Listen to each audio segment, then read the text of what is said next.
નમસ્કાર. આજે આપણે સવારના નાસ્તામાં, ડિનરમાં કે પછી લંચ બોક્સમાં ખાવાની મજા આવે એવા સરસ મજાના ટેસ્ટી અને પોચા રોજ એવા ઢોકળા કેવી રીતે બનાવવા એ જોઈશું. તો ચાલો આને બનાવવાનું શરૂ કરીએ.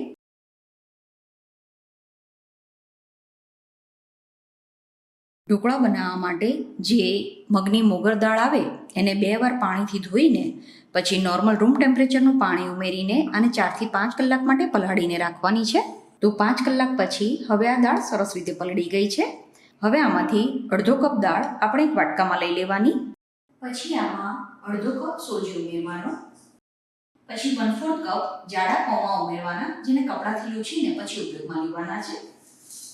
સાથે જ અડધો કપ મીડિયમ ખાટું અને રૂમ ટેમ્પરેચરનું દહીં ઉમેરવાનું. પછી 3 થી 4 ચમચી જેટલું પાણી ઉમેરીને અને સરસ રીતે ગ્રાઇન્ડ કરી લેવાનું.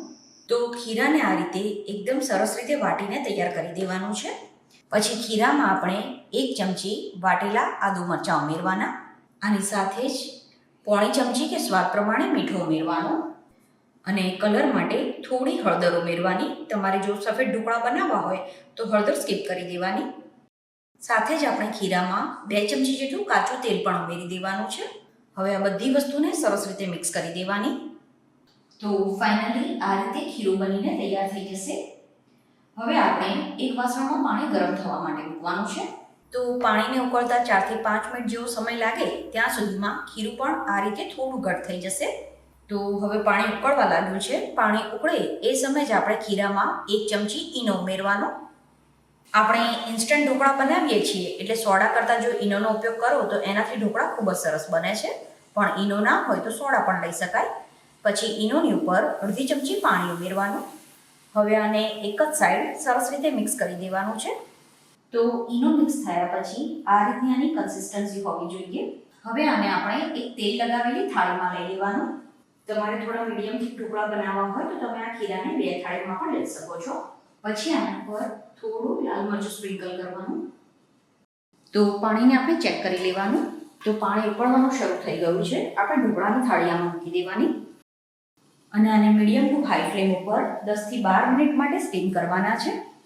તો હવે ઢોકળાને ચેક કરી લેવાના. તો 12 મિનિટમાં આ ઢોકળા એકદમ સરસ રીતે બફાઈ ગયા છે. ઢોકળાની થાળીને બહાર કાઢીને આને આપણે 10 મિનિટ માટે સીજવા દેવાના છે. પછી વઘાર કરવા માટે 2 ચમચી જેટલું તેલ ગરમ થવા માટે મૂકવાનું. તેલ ગરમ થઈ જાય એટલે આમાં થોડી રાઈ ઉમેરવાની. પછી આમાં સમારેલા મરચાં ઉમેરવાના. તો અહીંયા મેં લાલ અને લીલા બંને મરચાં લીધા છે. પછી વઘારને આપણે ઢોકળાની ઉપર એડ કરી દેવાનો. હવે ઢોકળાને આપણે કટ કરી લઈશું. આ ઢોકળા હેલ્ધી હોવાની સાથે સાથે ખૂબ જ ટેસ્ટી બને છે. તો તમે ક્યારેય આ ઢોકળા નથી ખાધા તો એકવાર બનાવીને જરૂર ટ્રાય કરજો. તમને આ ચોક્કસ પસંદ આવશે. તો આ ઢોકળા એકદમ સરસ પોચા અને જાળીદાર બને છે તો દરેકને ખૂબ જ પસંદ આવશે.